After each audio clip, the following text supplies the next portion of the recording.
ఆలోచించాలి. తులసికి ఒక లక్షణం ఉంది. తులసి లక్ష్మి యొక్క స్వరూపం.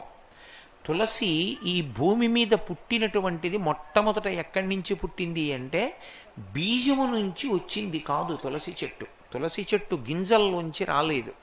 తులసి చెట్టు వృంద అనబడేటటువంటి మహాపతివ్రత యొక్క శరీరము దగ్ధమైనప్పుడు ఏర్పడినటువంటి బూదిలోంచి విత్తనాలు చేశారు బ్రహ్మగారి యొక్క అనుగ్రహం చేత. ఆ విత్తనములను చల్లితే అందులోంచి తులసి పుట్టింది. అందుకే అసలు తులసి కారణజన్మురాలు, లక్ష్మియే తులసిగా వచ్చింది.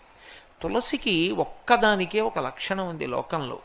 తులసి సమస్త పాపములను హరిస్తుంది. ఎందుచేత హరిస్తుంది అంటే దాని గురించి పురాణంలో ఒక మాట ఉంది. యన్మూలే సర్వతీర్థాని యన్మధ్యే సర్వదేవతై యదశ్రీ సర్వవేదేషు